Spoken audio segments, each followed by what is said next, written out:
Since I was little, people used to tell my mother that she had a problem raising me because I was a picky eater. But are picky eaters born or are they raised? It's a question that inevitably comes up whenever this topic is discussed. Disgust is an emotion that exists for a reason. It helps us avoid substances that are rotten, contaminated, or potentially dangerous. Like every other emotion, it needs balance. Too much or too little can become a problem, and that balance is shaped through experience. What confuses me though is this. I used to eat almost everything. Now, I can't even bring myself to try juicy foods or sometimes even dry ones. Why does this happen? Research suggests that people who struggle with food textures are more likely to become picky eaters. This happens because their brains have a lower tolerance for sensory input. In these cases, the nervous system overrides itself when faced with too many textures at once, because some brains process sensory information more intensely than others. When it comes to food, this means textures can feel overwhelming, slimy, mushy, grainy, and rubbery. Science shows that the brain areas responsible for touch and taste are more reactive in these individuals. This is not psychological weakness, it is neurological processing. Then there is ARFID. ARFID is Avoidant Restrictive Food Intake Disorder, which is an official eating disorder listed in the DSM-5, but it has nothing to do with weight or body image. You are not childish because you don't swallow tomatoes, cheese, or any other food that feels impossible to eat. This isn't something that only children experience, and it isn't immaturity. And here's why. When most people eat, three systems work together smoothly. The sensory system detects texture, temperature, moisture, and movement in the mouth. The reward system asks a simple question: does this feel good? And the safety system checks whether what we're eating is safe. For most people, these systems stay balanced, which is why eating feels automatic. But for people who struggle with texture sensitivity, this balance breaks. The sensory system becomes over-amplified. Texture becomes overwhelming. Moisture and temperature add stress. The brain receives too much information at once, and not knowing how to react, it chooses safety, sticking to foods that are familiar and predictable. Memory plays a huge role in strengthening this reaction over time. One bad experience gets stored as something threatening. For years, people blamed my mother or the way I was raised. Back then, especially in communist regimes, food was scarce. When you had food, you were taught to eat everything on your plate. You didn't complain. If you did, you were labeled ungrateful. God gave you food and the opportunity to eat. How dare you waste it on just because you're full and you don't like it anymore? You were seen as spoiled. I understand that having these problems require a level of privilege. I'm not denying that, but this was never something I chose. What makes this even harder is the way society frames eating as a moral act. Eating well is associated with discipline, maturity, gratitude, and even virtue.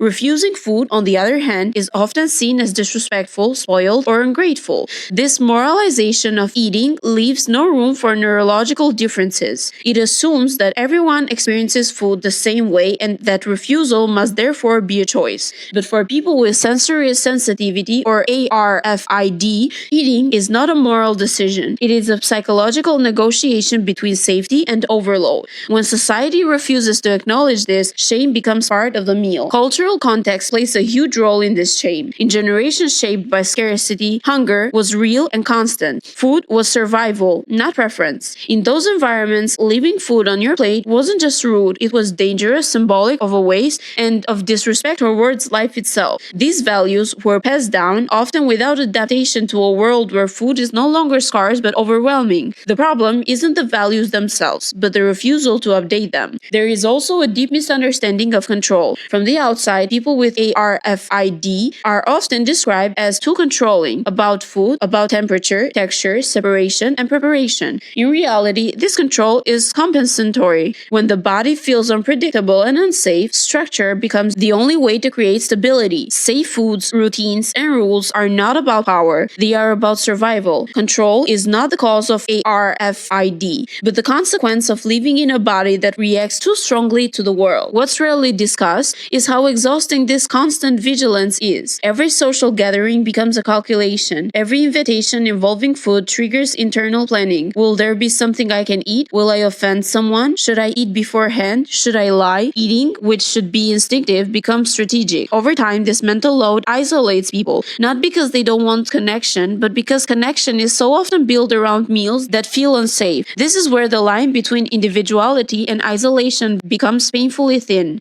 In trying to protect ourselves, we slowly withdraw, and the more we withdraw, the less the world understands us. The silence around ARFID doesn't come from rarity. It comes from people learning early on that speaking about it leads to judgment rather than understanding. Listening to people who live with ARFID made that clear to me. One person explained how people often fall into a common thinking trap, assuming that if they haven't experienced a problem themselves, then it must not be real. It's easy for me to eat a variety of foods, so why is it hard for you? Or my child eats everything I give her, so if yours doesn't, then you must have done something wrong. In reality, each of us only understands the world through our limited experiences, which is why listening to people who live it and those who study it matters. Another person described it as an absolutely miserable experience. Bacon smells amazing, they said, but their body completely rejects it. They want so badly to enjoy it, to experience the pleasure everyone else talks about, but their bodies simply won't allow it. Someone else shared how their plate always looked different from everyone else growing up. Family members would get offended when they refused food. They learned to eat before going out or after coming home, just to avoid the tension.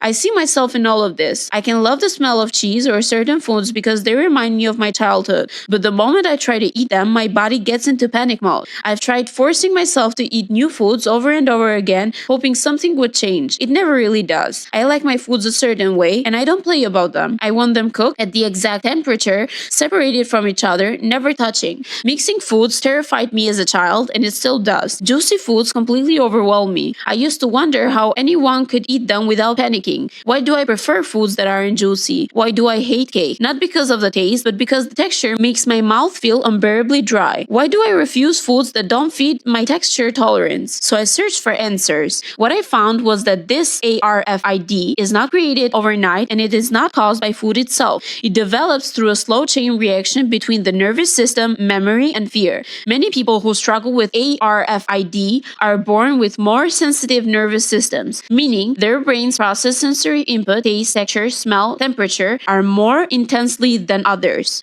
When this sensitivity is combined with negative experiences such as gagging, being forced to eat, choking, or being shamed, the brain learns to associate eating with a loss of control rather than nourishment. Over time, intense sensory signals are misinterpreted as danger. The gag reflex becomes conditioned, anxiety enters the eating process, and avoidance begins to feel like relief. What starts as protection slowly turns into restriction until eating is no longer instinctive but stressful. ARFID is not a choice or a weakness. It is a learned survival response shaped by biology, experience, and the body's need to feel safe. Understanding this changed everything for me. Knowing that I'm not alone, that others live with the same struggle brought relief to me. For most of my life, I was made to feel like an outcast when it came to eating. Now I understand that nearly everyone with this condition has been shamed at least once for their relationship with food. That understanding made me more accepting of myself. I used to believe there was something fundamentally wrong with me. Now I know it's not just my problem. We need to be more careful with the things we say, not just about food, but about people's experiences in general. We need to be less judgmental. Everyone is dealing with something. If food isn't your struggle, something else probably is. And if you're lucky enough not to struggle at all, that privilege doesn't give you the right to shame others. So think before you speak. Be kind before you judge. We're all living our first and only life.